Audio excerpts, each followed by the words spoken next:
ਵਾਹਿਗੁਰੂ ਜੀ ਕਾ ਖਾਲਸਾ ਵਾਹਿਗੁਰੂ ਜੀ ਕੀ ਫਤਿਹ। ਮੈਂ ਤੁਹਾਡੀ ਹੋਸਟ ਨੀਲਮ ਕੌਰ ਤੇ ਮੈਂ ਟੀਵੀ 84 ਦੇ ਸਾਰੇ ਦਰਸ਼ਕਾਂ ਤੇ ਸਰੋਤਿਆਂ ਦਾ ਹਾਰਦਿਕ ਸਵਾਗਤ ਕਰਦੀ ਹਾਂ ਪ੍ਰੋਗਰਾਮ ਸੱਚੋ ਸੱਚ ਵਿੱਚ। ਰੋਜ਼ਾਨਾ ਦੀ ਤਰ੍ਹਾਂ ਤੁਹਾਡੇ ਤੇ ਸਾਡੇ ਹਰਮਨ ਪਿਆਰੇ ਡਾਕਟਰ ਅਮਰਜੀਤ ਸਿੰਘ ਮੇਰੇ ਨਾਲ ਬੈਠੇ ਹੋਏ ਨੇ। ਆਓ ਨਾ ਮਿਲ ਕੇ ਪ੍ਰੋਗਰਾਮ ਸ਼ੁਰੂ ਕਰਦੇ ਹਾਂ।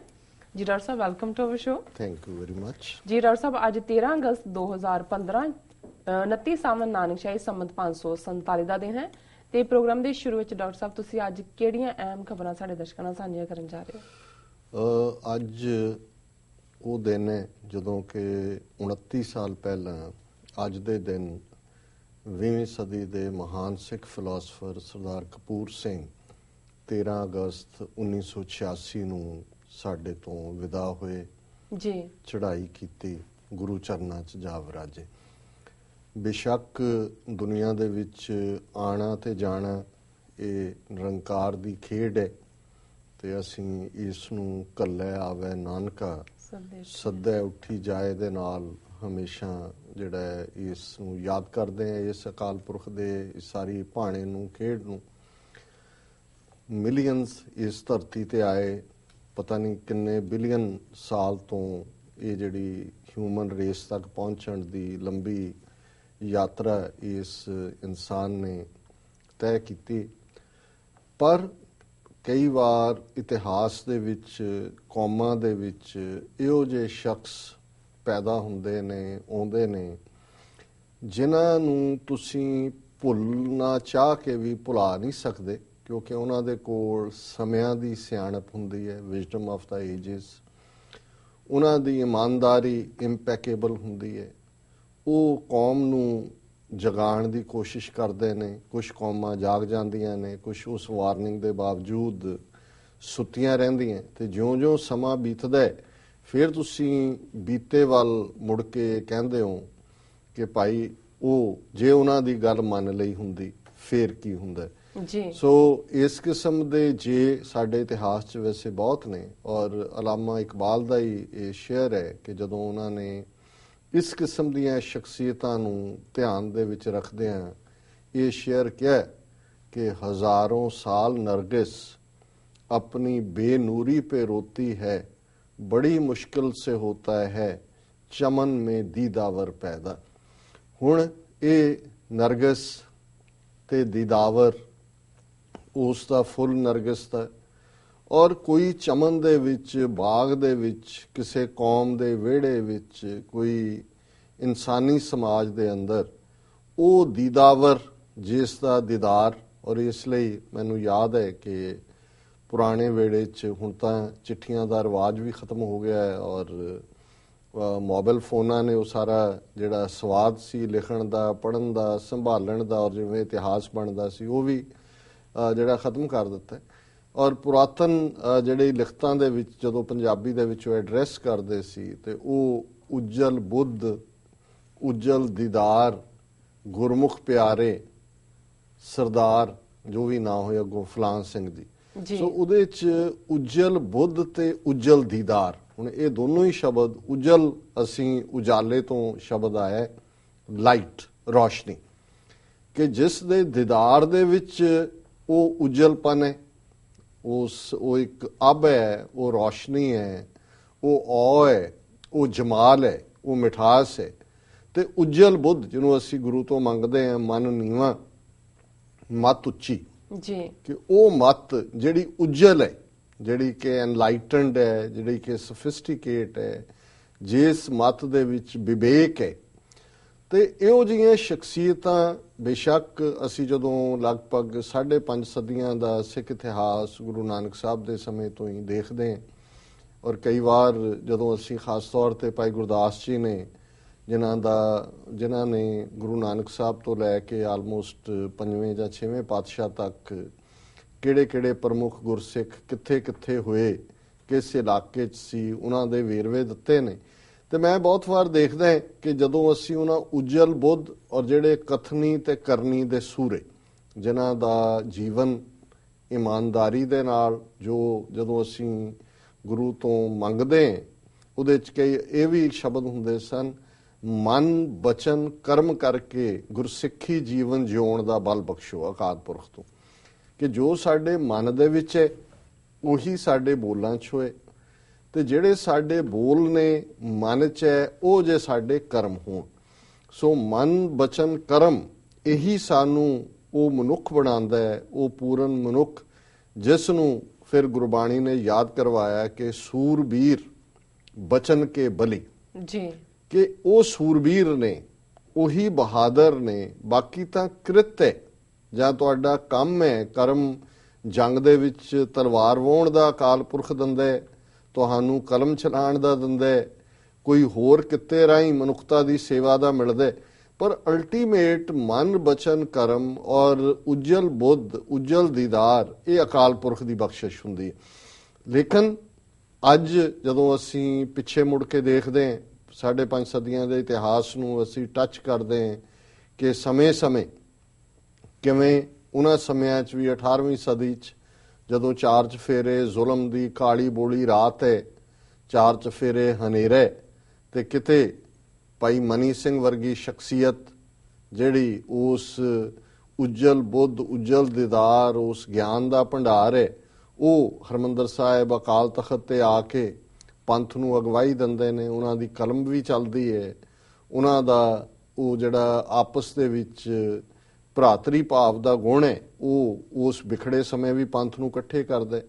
ਤੇ ਫਿਰ ਜੇ ਸ਼ਹਾਦਤ ਦਾ ਸਮਾਂ ਆਉਂਦਾ ਤੇ ਫਿਰ ਭਾਈ ਮਨੀ ਸਿੰਘ ਬੰਦ ਕਟਵਾ ਕੇ ਸ਼ਹਾਦਤ ਪ੍ਰਾਪਤ ਕਰਕੇ ਦੱਸਦੇ ਨੇ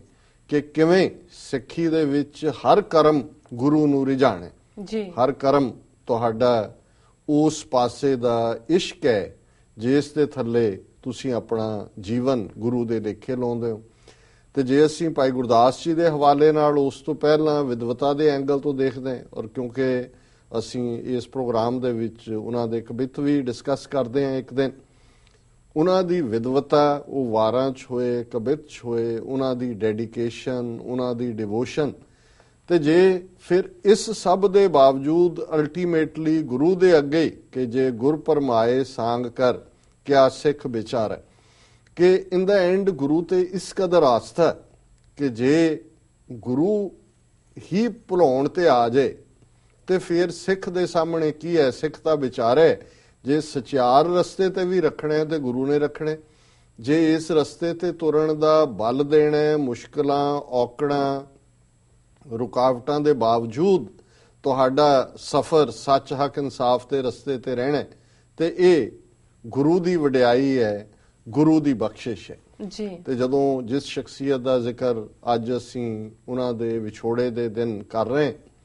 ਸਰ ਕਪੂਰ ਸਿੰਘ, ਮੈਂ ਅਕਸਰ ਇਹ ਕਹਿੰਦਾ ਕਿ ਜਦੋਂ ਅੱਜ ਅਸੀਂ 21ਵੀਂ ਸਦੀ 'ਚ ਆ ਗਏ, 20ਵੀਂ ਸਦੀ 'ਚ ਜੇ ਕੌਮੀ ਲਿਹਾਜ਼ ਨਾਲ ਦੇਖੀਏ, ਕੌਮ ਦੇ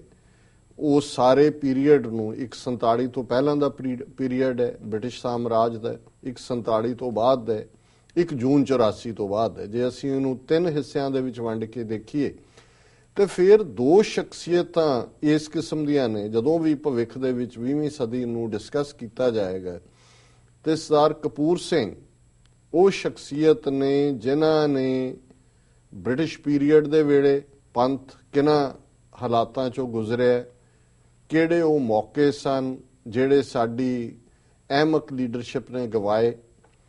ਕਿਵੇਂ ਕਾਂਗਰਸ ਹਿੰਦੂ ਲੀਡਰਾਂ ਨੇ ਬਿਟਰੇ ਕੀਤਾ, ਤੇ ਫਿਰ 47 ਤੋਂ ਬਾਅਦ ਜਿਨ੍ਹਾਂ ਨੇ ਖੁਦ ਉਸ ਬਦਲੇ ਨਿਜ਼ਾਮ, ਉਸ ਹਿੰਦੂ ਰਾਜ ਦਾ ਸੰਤਾਪ ਆਪਣੇ ਪਿੰਡੇ ਤੇ ਜਿਹੜਾ ਹੰਡਾਇਆ, ਕਿਵੇਂ ਉਹਨਾਂ ਦੀ 17-18 ਸਾਲ ਦੀ ਸਰਵਿਸ ICS ਜਿਸ ਲੈਵਲ ਤੇ ਜਾ ਕੇ ਉਹਨਾਂ ਨੇ ਹਾਈਐਸਟ ਐਜੂਕੇਸ਼ਨ ਲਈ ਸੀ, ਕਿਵੇਂ ਉਹਨਾਂ ਨੂੰ ਖੱਜਲ ਖੁਆਰ ਕੀਤਾ ਗਿਆ, ਔਰ ਉਹਨਾਂ ਨੇ 3 ਲਾਈਨਾਂ ਦੇ ਵਿੱਚ ਉਸ ਸੰਤਾਪ ਨੂੰ ਜੋ ਕਿ ਤਬਦੀਲੀ ਦੇ ਨਾਲ 47 'ਚ ਆਇਆ ਸੀ, ਇਕੱਲੇ ਉਹਨਾਂ ਲਈ ਨਹੀਂ, ਉਹ ਤਾਂ ਇੱਕ ਜਿਵੇਂ ਕੇਸ ਤੁਸੀਂ ਕਹਿ ਸਕਦੇ ਹੋ ਕਲਾਸਿਕ ਕੇਸ ਨੇ ਉਸ ਦਾ, ਲੇਕਿਨ ਇਹ ਬਿਗਨਿੰਗ ਸੀ ਔਰ ਉਹਨਾਂ ਦੀ ਇਹ ਪ੍ਰੋਫੈਸੀ ਕਿ ਭਾਈ ਮੁਲਕ ਹਿੰਦੂ ਕਾ, ਰਾਜ ਤਿਕੜੀ ਕਾ, ਗੁਰੂ ਰਾਖਾ ਭਾਈ ਸਿਖੜੇ ਕਾ। ਹੁਣ ਤਿਕੜੀ ਨਹਿਰੂ, ਪਟੇਲ ਔਰ ਚੰਦੂ ਲਾਲ ਤ੍ਰਿਵੇਦੀ ਪੰਜਾਬ ਦਾ ਗਵਰਨਰ। ਸੋ ਉਸ ਵੱਲ ਜਾਣ ਤੋਂ ਪਹਿਲਾਂ ਮੈਂ ਇਹ ਜ਼ਰੂਰ ਕਹਿਣਾ ਚਾਹੁੰਦਾ ਹਾਂ ਕਿ ਜਦੋਂ ਅਸੀਂ ਭਵਿੱਖ ਦੇ ਵਿੱਚ ਆਪਣਾ ਰਾਜ, ਖਾਲਿਸਤਾਨ, ਕੌਮੀ ਘਰ ਸਿਰਜਾਂਗੇ ਤੇ ਸਰ ਕਪੂਰ ਸਿੰਘ ਦਾ ਉਹੀ ਮੁਕਾਮ ਹੋਏਗਾ ਉਸ ਸਾਡੇ ਰਾਜ ਦੇ ਵਿੱਚ, ਉਸ ਇਤਿਹਾਸ ਦੇ ਵਿੱਚ ਜੋ ਪਾਕਿਸਤਾਨ ਦੇ ਹਵਾਲੇ ਨਾਲ ਸਰ ਅਲਾਮਾ ਇਕਬਾਲ ਦੇ। ਜੀ ਹੁਣ ਜਦੋਂ ਮੈਂ ਲਾਹੌਰ 에ਅਰਪੋਰਟ ਤੇ ਕਿਸੇ ਦੇ ਉਤਰਨ ਦੀ ਖਬਰ ਦੇਖਦਾ ਤੇ ਫਿਰ ਹੁੰਦਾ ਹੈ ਕਿ ਅਲਾਮਾ ਇਕਬਾਲ 에ਅਰਪੋਰਟ ਉਹਨਾਂ ਦੇ ਨਾਂ ਦੇ ਉੱਤੇ ਡੈਡੀਕੇਟ ਕੀਤਾ ਹੈ। ਪਾਕਿਸਤਾਨ ਦੇ ਉਹ ਰਾਸ਼ਟਰੀ ਕਵੀ ਨੇ, ਔਰ ਇਕੱਲੇ ਕਵੀ ਨਹੀਂ, ਉਹਨਾਂ ਨੇ ਇਨਫੈਕਟ, ਔਰ ਇਹ ਮੈਂ ਕਿਤੇ ਹੋਰ ਕੱਲ ਪੜ੍ਹ ਰਿਹਾ ਸੀ ਕਿ ਸਭ ਤੋਂ ਪਹਿਲਾਂ ਨਕਸ਼ਾ ਜਿਹੜਾ ਉਹ ਦਿਮਾਗ ਦੇ ਵਿੱਚ ਬਣਦਾ ਹੈ, ਜਿਸ ਨੂੰ ਫਿਲਾਸਫਰ, ਚਿੰਤਕ, ਸੋਚਵਾਨ, ਨੀਤੀਵੇਤਾ, ਦਾਰਸ਼ਨਿਕ ਉਹ ਦਿੰਦੇ ਨੇ। ਫਿਰ ਕੋਈ ਜਿਹੜਾ ਉਸ ਦੇ ਉੱਤੇ ਇਮਾਰਤ ਬਣਾਉਣ ਵਾਲਾ ਇੰਜੀਨੀਅਰ, ਕੋਈ ਦ੍ਰਿੜਤਾ ਦੇ ਨਾਲ ਖਲੋਣ ਵਾਲਾ, ਉਹ ਅਗਲਾ ਸਟੈਪ ਹੁੰਦਾ। ਸੋ ਜਿਹੜਾ ਪਾਕਿਸਤਾਨ ਦਾ ਸਭ ਤੋਂ ਪਹਿਲਾਂ ਇਨਫੈਕਟ ਕਾਨਸੈਪਟ ਹੀ ਦਿੱਤਾ ਹੈ, ਉਸ ਨੂੰ ਫਿਲਸੂਫੀਕਲ, ਉਹਨੂੰ ਇਤਿਹਾਸ ਦੇ ਨਜ਼ਰੀਏ ਤੋਂ ਦੇਖਦੇ ਹਾਂ, ਅਲਾਮਾ ਇਕਬਾਲ ਨੇ ਦਿੱਤਾ। ਔਰ ਉਸ ਦੇ ਉੱਤੇ ਇਮਾਰਤ ਜਿਹੜੀ ਫਿਰ ਖੜੀ ਕੀਤੀ, ਜਿਹੜੀ ਉਹਨਾਂ ਨੇ ਆਪਣੀ ਇੰਟੈਗਰਿਟੀ ਦੇ ਨਾਲ ਗੱਲ ਨੂੰ ਕੰਢੇ ਲਾਇਆ, ਉਹ ਜਿਵੇਂ ਸਰ ਜਿਨ੍ਹਾਂ ਸਾਹਿਬ, ਜਿਨ੍ਹਾਂ ਨੂੰ ਔਰ ਕਾਇਦੇ ਆਜ਼ਮ ਮੁਹੰਮਦ ਅਲੀ ਜਿਨ੍ਹਾਂ ਕਰਕੇ ਜਾਣਿਆ ਜਾਂਦਾ, ਉਹਨਾਂ ਨੇ ਕੀਤਾ। ਸੋ ਮੈਂ ਹਮੇਸ਼ਾ ਹੀ ਇਹਨਾਂ ਦੋਨਾਂ ਸ਼ਖਸੀਅਤਾਂ ਦਾ ਕਾਇਲ ਹੈ। ਅਲਾਮਾ ਇਕਬਾਲ ਦਾ ਫਲਸਫਾ ਤੇ ਕੀ ਕਹਿਣਾ ਹੈ, ਉਹ ਤਾਂ ਸਾਊਥ ਏਸ਼ੀਆ ਦੇ ਰੋਸ਼ਨ ਦਿਮਾਗ ਫਿਲਾਸਫਰ ਸਾਨੀ, ਔਰ ਕਾਇਦੇ ਆਜ਼ਮ ਜਿਨ੍ਹਾਂ ਨੂੰ ਮੈਂ ਐਡਮਾਇਰ ਕਰਦਾ ਹਮੇਸ਼ਾ ਹੀ, ਸਾਊਥ ਏਸ਼ੀਆ ਦਾ ਇੱਕ ਬਹੁਤ ਵੱਡਾ ਉਹ ਇਨਸਾਨ ਜਿਸ ਨੇ ਨਹਿਰੂ ਔਰ ਗਾਂਧੀ ਦੀ ਉਹ ਸਾਰੀ ਸ਼ਰਾਰਤ, ਖੇਡ, ਉਹਨਾਂ ਵਿਚਲਾ ਮਕਾਰੀ ਵਾਲਾ ਪਾਰਟ, ਉਹਨਾਂ ਵਿਚਲਾ ਧੋਖੇਬਾਜ਼ ਵਾਲਾ ਪਾਰਟ, ਉਹਨਾਂ ਵਿਚਲਾ ਸ਼ੁੱਧ ਬਨਾਰਸੀ ਹਿੰਦੂ, ਉਹਨਾਂ ਦੇ ਸੈਕੂਲਰ ਲਬਾਦੇ ਦੇ ਵਿੱਚੋਂ ਦੀ ਦੇਖਿਆ, ਔਰ ਉਹਨਾਂ ਨੇ ਆਪਣੀ ਕੌਮ ਨੂੰ ਜਿਹੜਾ ਆਪਣੇ ਨੇਸ਼ਨ ਦੇ ਮੁਕਾਮ ਤੇ ਪਹੁੰਚਾਇਆ, ਪਾਕਿਸਤਾਨ ਬਣਾ ਕੇ ਦਿੱਤਾ ਜੀ। ਇਸੇ ਹਵਾਲੇ ਨਾਲ ਸਰ ਕਪੂਰ ਸਿੰਘ ਦਾ ਰੁਤਬਾ ਅਲਾਮਾ ਇਕਬਾਲ ਵਾਲਾ ਹੋਏਗਾ। ਔਰ ਫਿਰ ਜਦੋਂ ਅਸੀਂ ਸੰਤ ਜਰਨੈਲ ਸਿੰਘ ਜੀ ਖਾਲਸਾ ਪਿੰਡਰਾਂ ਵਾਲਿਆਂ ਦੀ ਗੱਲ ਕਰਦੇ ਹਾਂ ਤੇ ਇਹ ਉਹ ਸ਼ਖਸੀਅਤ ਨੇ ਮਹਾਨ ਸਿੱਖ 20ਵੀਂ ਸਦੀ ਦੇ, ਜਿਨ੍ਹਾਂ ਨੇ ਉਹ ਰਾਜ ਦਾ ਕਾਨਸੈਪਟ, ਰਾਜ ਦਾ ਥਾਟ ਜਿਹੜਾ ਕਿ 10ਵੇਂ ਪਾਤਸ਼ਾਹ ਨੇ ਖਾਲਸੇ ਦੇ ਅੰਦਰ ਬਿਲਟ ਕੀਤਾ, ਇਨਹੈਰੈਂਟ ਹੈ, ਉਸ ਦੇ ਵਿੱਚ ਗੁੰਦਿਆ ਹੋਇਆ। ਖਾਲਸਾ ਰਾਜ ਤੋਂ ਬਿਨਾਂ, ਜਦੋਂ ਇਹ ਭਾਈ ਰਤਨ ਸਿੰਘ ਭੰਗੂ ਖਾਲਸਾ ਬਾਦਸ਼ਾਹ ਜਾਂ ਬਾਗੀ ਦੀ ਗੱਲ ਕਰਦੇ ਨੇ, ਸੋ ਬੇਸਿਕਲੀ ਖਾਲਸਾ ਹੈ ਹੀ ਫ੍ਰੀ, ਖਾਲਸਾ ਹੈ ਹੀ ਆਜ਼ਾਦ ਜੀ। ਔਰ ਉਸ ਥਾਟ ਨੂੰ ਜਿਵੇਂ ਸਰ ਕਪੂਰ ਸਿੰਘ ਨੇ, ਹਾਲਾਂ ਇਹ ਵੀ ਕੋਇਨਸੀਡੈਂਸ ਹੈ ਕਿ ਸਰ ਕਪੂਰ ਸਿੰਘ ਵੀ ਫਿਲਾਸਫੀ ਦੇ ਸਟੂਡੈਂਟ ਨੇ, ਅਲਾਮਾ ਇਕਬਾਲ ਦੀ ਉਹਨਾਂ ਨੇ ਸੰਗਤ ਵੀ ਮਾਣੀ ਹੈ, ਸ਼ਾਇਦ ਉਹਨਾਂ ਦੇ ਟੀਚਰ ਵੀ ਸਨ। ਨੈਸ਼ਨਲ ਕਾਲਜ ਲਾਹੌਰ ਦੇ ਵਿੱਚ sir Kapoor Singh first class, first ਨੇ ਮਾਸਟਰਸ ਡਿਗਰੀ ਉਹਨਾਂ ਨੇ ਫਿਲਾਸਫੀ 'ਚ ਲਈ, ਔਰ ਫਿਰ ਕੈਂਬਰਿਜ ਯੂਨੀਵਰਸਿਟੀ 'ਚੋਂ ਉਹਨਾਂ ਨੇ ਟ੍ਰਾਈਪੋਜ਼ ਇਨ ਮੋਰਲ ਸਾਇੰਸਿਸ, ਉਸ ਦੇ ਵਿੱਚ ਉਹਨਾਂ ਨੇ ਜਿਹੜੀ ਹੈ ਉਹ ਡਿਗਰੀ ਹਾਸਲ ਕੀਤੀ। ਔਰ ਉਹਨਾਂ ਦੀ ਜਿਹੜੀ, ਜਦੋਂ ਅਸੀਂ ਈਵਨ ਬਲੈਸਿੰਗ ਦੇਖਦੇ ਹਾਂ ਜਾਂ ਗੁਰੂ ਦੀ ਬਖਸ਼ਿਸ਼ ਕਿਵੇਂ ਕਿਸੇ ਨੂੰ ਕਿੱਥੇ ਲੈ ਕੇ ਜਾਂਦੀ ਹੈ, ਇੱਕ ਬੜੇ ਆਮ ਕਿਸਾਨੀ ਪਰਿਵਾਰ ਜਿਸ ਨੂੰ ਮੱਧ ਵਰਗੀ ਪਰਿਵਾਰ ਕਿਹਾ ਜਾਂਦਾ ਹੈ, ਉਸ ਪਰਿਵਾਰ ਦੇ ਵਿੱਚ ਸਰਦਾਰ ਦਿਦਾਰ ਸਿੰਘ ਉਹਨਾਂ ਦੇ ਪਿਤਾ ਦਾ ਨਾਂ ਹੈ, ਪਿੰਡ ਚੱਕ ਜ਼ਿਲ੍ਹਾ ਲੁਧਿਆਣਾ 'ਚ ਉਹਨਾਂ ਦਾ ਜਨਮ ਹੁੰਦਾ ਹੈ 2 ਮਾਰਚ 1909 ਨੂੰ। ਬੇਸ਼ੱਕ ਜਿਵੇਂ ਬਹੁਤ ਸਾਰੇ 12 ਆਬਾਦ ਹੋਈਆਂ, ਲਾਇਲਪੁਰ, ਮਿੰਟਗੁਮਰੀ, ਸਰਗੋਦਾ, ਸੋ ਇਹ ਵੀ ਇਹਨਾਂ ਦੀ ਤਾਲੀਮ ਤਹਿਸੀਲ ਜੜ੍ਹਾਂਵਾਲਾ ਜਾ ਕੇ ਲਾਇਲਪੁਰ ਜ਼ਿਲ੍ਹਾ ਉਸ ਦੇ ਵਿੱਚ ਹੁੰਦੀ ਹੈ। ਔਰ ਇਹ ਵੀ ਇੱਕ ਇਤਫਾਕ ਹੈ, ਬੇਸ਼ੱਕ ਉਹਨਾਂ ਨੇ ਬਾਅਦ ਦੇ ਵਿੱਚ ਕਿਸ ਕਿਸਮ ਦਾ ਰੋਲ ਮਾਸਟਰ ਤਾਰਾ ਸਿੰਘ ਹੋਰਾਂ ਨੇ, ਬਿਲਕੁਲ ਜਿਸ ਨੇ ਸਿੱਖ ਕੌਮ ਨੂੰ ਅੰਗਰੇਜ਼ਾਂ ਦੀ ਗੁਲਾਮੀ ਤੋਂ ਕੱਢ ਕੇ ਹਿੰਦੂਆਂ ਦੀ ਗੁਲਾਮੀ 'ਚ ਲਿਆਂਦਾ, ਉਸ ਬਾਰੇ ਬੜੇ ਬਿਨਾਂ ਨਿਚੱਕ ਉਹਨਾਂ ਨੇ ਲਿਖਿਆ। ਪਰ ਮਾਸਟਰ ਤਾਰਾ ਸਿੰਘ ਹੀ ਉਹਨਾਂ ਦੇ ਹੈਡਮਾਸਟਰ ਵੀ ਨੇ ਲਾਇਲਪੁਰ ਖਾਲਸਾ ਸਕੂਲ ਦੇ ਵਿੱਚ, ਜਿੱਥੇ ਉਹਨਾਂ ਨੇ ਤਾਲੀਮ ਲਈ। ਔਰ ਉਹਨਾਂ ਦਾ ਜਿਹੜਾ ਓਵਰਆਲ ਜਦੋਂ ਉਹਨਾਂ ਦੀ ਅਸੀਂ ਕੰਟਰੀਬਿਊਸ਼ਨ ਦੇ ਹਵਾਲੇ ਨਾਲ ਦੇਖਦੇ, ਬੇਸ਼ੱਕ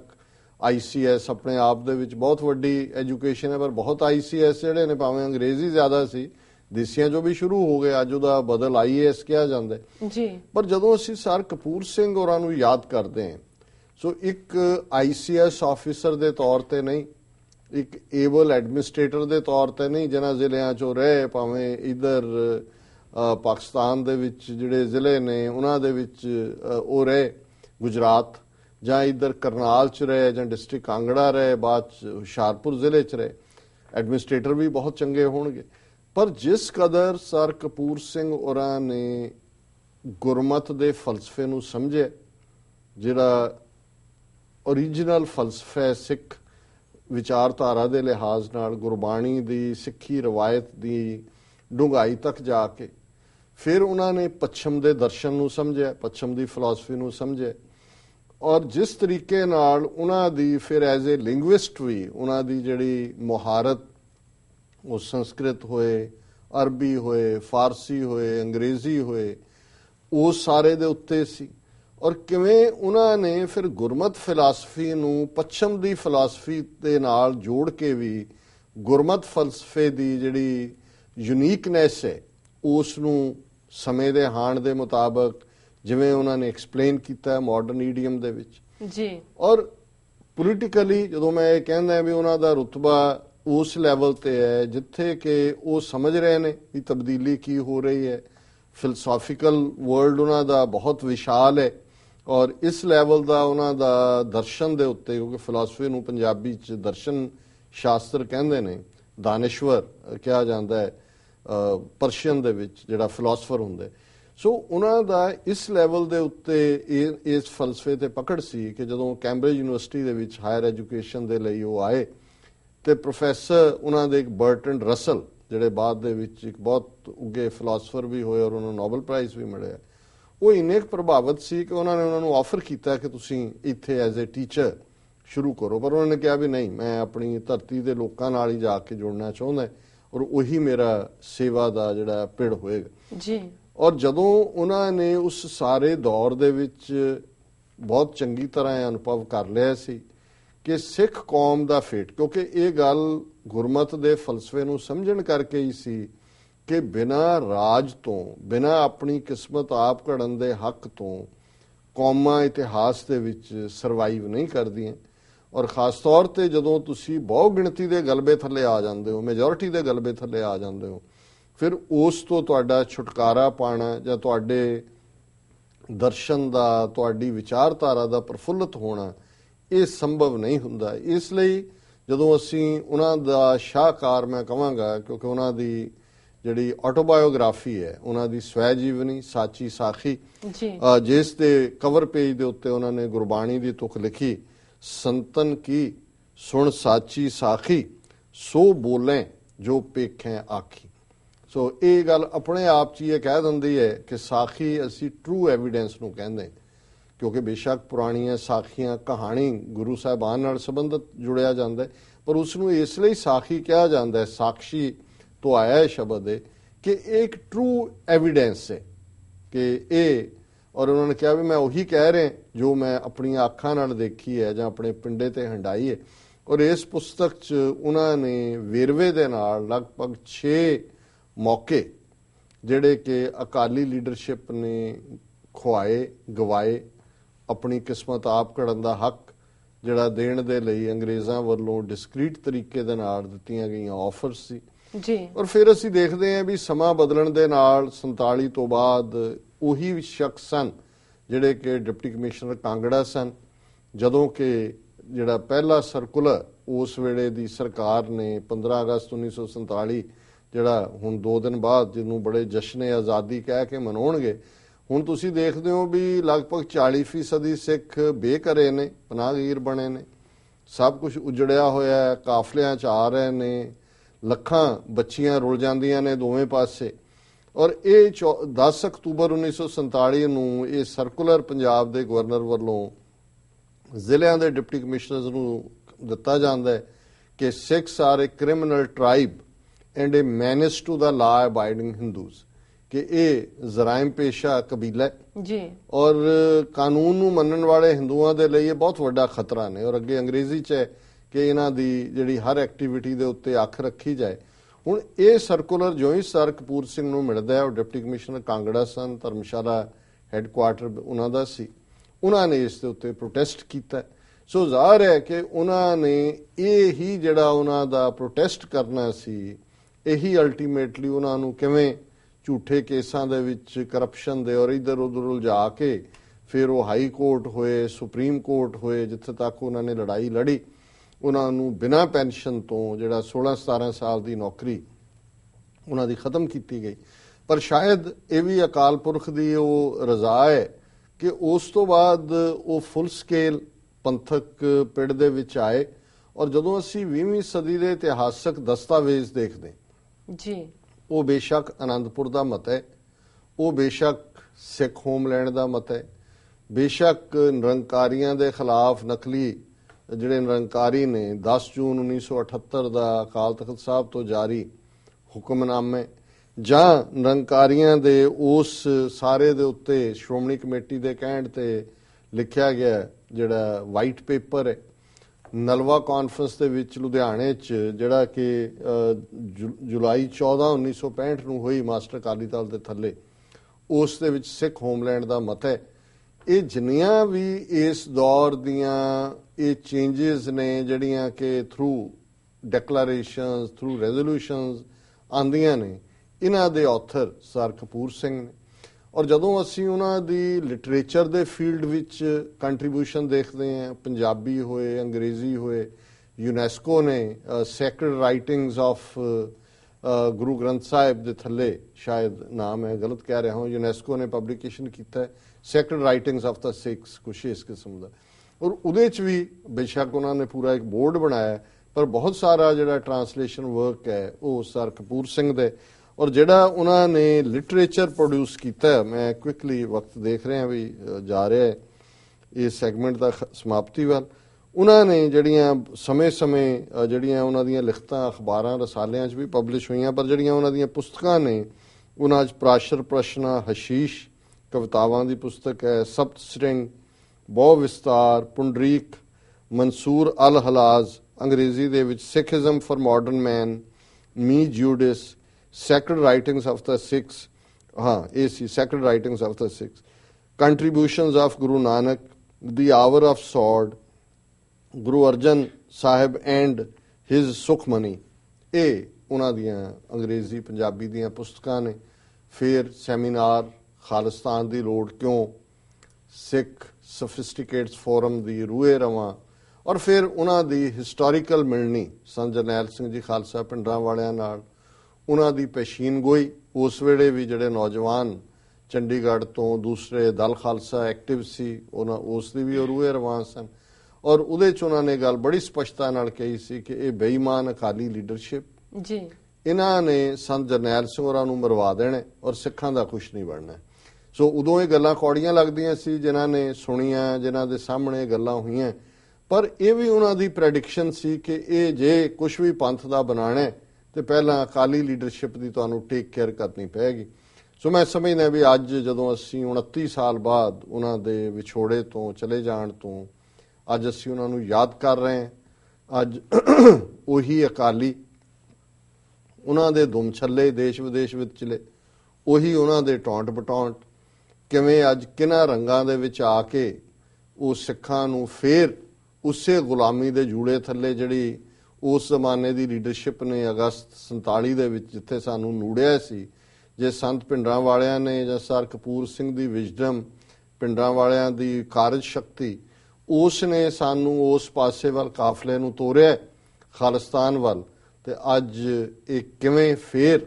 ਰਸਤਾ ਰੋਕ ਰਹੇ ਨੇ। ਸੋ ਇਹ ਪਾਰਟ, ਔਰ ਮੇਰੇ ਲਈ ਹਮੇਸ਼ਾ ਹੀ ਮੈਂ ਜਦੋਂ ਸਰ ਕਪੂਰ ਸਿੰਘ ਹੋਰਾਂ ਦਾ ਜ਼ਿਕਰ ਕਰਦਾ ਹਾਂ, ਮੇਰੀਆਂ ਜਿੰਨੀਆਂ ਸਪੀਚਸ ਵੀ ਹੋਣਗੀਆਂ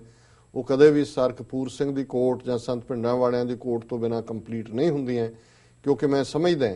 ਕਿ ਮੇਰੀ ਨਿੱਜੀ ਜ਼ਿੰਦਗੀ ਦੇ ਵਿੱਚ ਵੀ ਉਹਨਾਂ ਦੀ ਮੋਟੀਵੇਸ਼ਨ, ਉਹਨਾਂ ਦੀ ਇੰਸਪੀਰੇਸ਼ਨ, ਸਾਡੇ ਪਰਿਵਾਰ ਨਾਲ ਸਰਦਾਰ ਸਾਹਿਬ ਦਾ ਸੰਬੰਧ,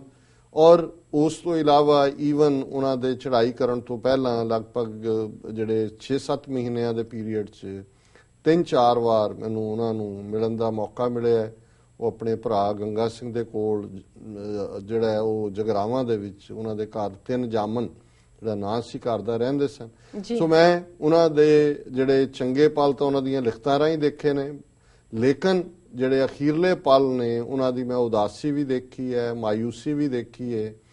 ਔਰ ਉਹਨਾਂ ਦੀ ਫਿਰ ਉਸ ਸਾਰੇ ਚੋਂ ਜਿਵੇਂ ਮੈਂ ਅਕਸਰ ਇਹ ਕੋਟ ਕਰਦਾ ਕਿ ਉਹਨਾਂ ਨੇ ਜਿਹੜਾ ਮੈਂ ਆਪਣੀਆਂ ਅੱਖਾਂ ਦੇ ਨਾਲ ਜਾਂ ਆਪਣੀ ਪ੍ਰੈਜ਼ੈਂਸ ਦੇ ਵਿੱਚ ਉਹਨਾਂ ਦੇ ਉਹ ਬੋਲ ਸੁਣੇ। ਔਰ ਖਾਸ ਤੌਰ ਤੇ ਨਵੰਬਰ 84 ਵਾਪਰ ਚੁੱਕਾ ਸੀ, ਜੂਨ 84 ਦਾ ਘੱਲੂਘਾਰਾ ਵਾਪਰ ਚੁੱਕਾ ਸੀ। ਹਾਲਾਂਕਿ ਉਹ ਪੂਰੇ ਤੌਰ ਤੇ ਦਿਮਾਗੀ ਫਾਲਜ ਉਹਨਾਂ ਨੂੰ ਹੋਇਆ, ਉਹਨਾਂ ਦੀ ਕਰੰਟ ਮੈਮਰੀ ਨਹੀਂ ਸੀ, ਪਾਸਟ ਮੈਮਰੀ ਬਹੁਤ ਇੰਟੈਕਟ ਸੀ, ਤੇ ਉਹ ਭੁੱਬਾ ਮਾਰ ਕੇ ਰੋਣ ਵਾਲਾ ਵੀ ਉਹਨਾਂ ਦਾ ਫੇਜ਼ ਹੁੰਦਾ ਸੀ, ਤੇ ਬਹੁਤ ਚੜ੍ਹਦੀ ਕਲਾ ਵਾਲੇ ਬੋਲ ਵੀ ਹੁੰਦੇ ਸੀ। ਪਰ ਉਹਨਾਂ ਦੇ ਸ਼ਬਦ, ਉਹਨਾਂ ਨੇ ਕਿਹਾ ਕਿ ਜੇ ਕਦੇ ਇਤਿਹਾਸ 'ਚ ਇਹ ਗੱਲ ਆਏ ਕਿ ਇੱਕ ਕੌਮ ਸੀ ਇੰਨੇ ਮਿਲੀਅਨ, ਜਿਸ ਦਾ ਹਰ ਬੱਚਾ, ਹਰ ਬੁੱਢਾ, ਹਰ ਔਰਤ ਲੜਦੀ ਲੜਦੀ ਮਰ ਗਈ, ਸ਼ਹੀਦ ਹੋ ਗਈ, ਔਰ ਉਹ ਕੌਮ ਇਤਿਹਾਸ ਦੇ ਜਿਹੜੇ ਹੈ ਉਸ ਚੋਂ ਹੀ ਗਾਇਬ ਹੋ ਗਈ ਸਫਾਂ ਚੋਂ, ਤੇ ਇਹ ਗੱਲ ਵੀ ਮਾਣ ਵਾਲੀ ਹੋਏਗੀ। ਪਰ ਅੱਜ ਜਿਸ ਤਿਕਾਰੀ ਵਾਲੀ, ਜਿਸ ਜਲਾਲਤ ਵਾਲੀ, ਜਿਸ ਕਿਸਮ ਦੀ ਜ਼ਿੰਦਗੀ ਸਾਨੂੰ ਅੱਜ ਭੋਗਣੀ ਪੈ ਰਹੀ ਹੈ, ਇਹ ਉਸ ਕੁੰਭੀ ਨਰਕ ਦੀ ਤਰ੍ਹਾਂ ਜਿਸ ਚੋਂ ਸਤਿਗੁਰੂ ਹੀ ਬਖਸ਼ਿਸ਼ ਕਰਕੇ ਸਾਨੂੰ ਕੱਢ ਸਕਦੇ ਨੇ। ਸੋ ਮੈਂ ਸਮਝਦਾ ਕਿ ਜਦੋਂ ਉਹਨਾਂ ਦਾ ਹੀ ਆਪਣੀ ਸਾਚੀ ਸਾਖੀ 'ਚ ਉਹਨਾਂ ਨੇ ਜਿੱਥੇ ਉਹ ਇਨਸਪਾਇਰ ਅਲਾਮਾ ਇਕਬਾਲ ਤੋਂ ਹੋਏ, ਉੱਥੇ ਕਾਇਦੇ ਆਜ਼ਮ ਮੁਹੰਮਦ ਅਲੀ ਜਿਨ੍ਹਾਂ ਨੂੰ ਉਹਨਾਂ ਨੇ ਬਹੁਤ ਵਿਜ਼ਨਰੀ ਲੀਡਰ ਦੇ ਤੌਰ ਤੇ ਦੇਖਿਆ, ਔਰ ਉਹਨਾਂ ਦੀਆਂ ਗੱਲਾਂ ਨੂੰ ਹੀ ਯਾਦ ਕਰਦੇ ਆ। ਜਿਨ੍ਹਾਂ ਸਾਹਿਬ ਦੀ ਉਹਨਾਂ ਨੇ ਇੱਕ ਥਾਂ ਤੇ ਇੱਕ ਪੰਜਾਬੀ ਦਾ ਸ਼ੇਅਰ ਕਿਹਾ ਸੀ, ਇੱਕ ਲਾਈਨ ਕਿ ਅੱਜ ਯਾਦ ਆਇਆ ਮੈਨੂੰ ਉਹ ਸੱਜਣ ਜਿਹਦੇ ਮਗਰ ਉਲਾਂਬੜਾ ਜੱਗ ਦਾ ਏ। ਸੋ ਮੈਂ ਸਰ ਸਾਹਿਬ ਨੂੰ ਵੀ ਅੱਜ ਯਾਦ ਕਰਦੇ ਆ, ਇਹੀ ਲਾਈਨ ਦੁਹਰਾਉਂਦਾ ਕਿ ਅੱਜ ਯਾਦ ਆਇਆ ਮੈਨੂੰ ਉਹ ਸੱਜਣ ਜਿਹਦੇ ਮਗਰ ਉਲਾਂਬੜਾ ਜੱਗ ਦਾ ਏ, ਕਿਉਂਕਿ ਉਹੀ ਖਵਾਰੀ, ਉਹੀ ਬੇਗੈਰਤੀ ਵਾਲੀ ਅਕਾਲੀ ਲੀਡਰਸ਼ਿਪ, ਉਹੀ ਭੰਬਲ ਭੂਸਾ, ਔਰ ਉਹੀ ਕੌਮ ਦਾ ਇੱਕ ਵੱਡਾ ਭਟਕਿਆ ਹਿੱਸਾ ਜਿਹੜਾ ਕਿ ਅੱਜ ਕਿਸ ਕਦਰ ਜਿਹੜੇ ਥੋੜੇ ਬਹੁਤ ਤੁਰਨੇ ਹੋਏ ਨੇ, ਤੁਰਨਾ ਚਾਹੁੰਦੇ ਨੇ, ਉਹਨਾਂ ਦੇ ਪੈਰਾਂ ਨੂੰ ਜੱਫਾ ਮਾਰਦੇ ਨੇ, ਉਹਨਾਂ ਦੇ ਅੱਗੇ ਟੋਏ ਪੁੱਟਣ ਦੀ ਜਿਹੜੀ ਹੈ ਉਹਨਾਂ ਦੀ ਕੋਸ਼ਿਸ਼ ਉਵੇਂ ਹੀ ਜਾਰੀ ਹੈ ਜਿਵੇਂ ਕਿ 47 ਦੇ ਦੌਰ 'ਚ ਅਹਿਮਕ ਕਿਸਮ ਦੀ ਅਕਾਲੀ ਲੀਡਰਸ਼ਿਪ ਦੀ ਸੀ। ਸੋ ਸਿਰਫ ਨਾਂ ਬਦਲੇ ਨੇ, ਬਾਕੀ ਵਰਤਾਰਾ ਅਕਾਲੀ ਲੀਡਰਸ਼ਿਪ ਦਾ ਵੀ ਔਰ ਸਾਡੀ ਕੌਮ ਦੇ ਵੱਡੇ ਹਿੱਸੇ ਦਾ ਵੀ ਉਸ ਗਫਲਤ ਵਾਲਾ ਹੀ ਹੈ, ਜਿਸ ਗਫਲਤ ਅਸੀਂ 20ਵੀਂ ਸਦੀ 'ਚ ਸੁੱਤੇ ਰਹੇ, ਔਰ 21ਵੀਂ ਸਦੀ 'ਚ ਇੰਨੀਆਂ ਕੁਰਬਾਨੀਆਂ ਤੋਂ ਬਾਅਦ ਵੀ ਅੱਜ ਵੀ ਸਾਡਾ ਇੱਕ ਵੱਡਾ ਹਿੱਸਾ ਉਸ ਭੰਬਲ ਭੂਸੇ ਦਾ ਹੀ ਸ਼ਿਕਾਰ ਹੈ। ਜੀ ਡਾਕਟਰ ਸਾਹਿਬ, ਬਿਲਕੁਲ। ਇਸ ਨਾਲ ਲੈਣੇ ਆ ਬ੍ਰੇਕ। ਵਿਊਅਰਸ, ਤੁਸੀਂ ਕਿਤੇ ਨਹੀਂ ਜਾਣਾ, ਮਿਲਦੇ ਆ ਆਫਟਰ ਦਿਸ ਸ਼ਾਰਟ ਬ੍ਰੇਕ।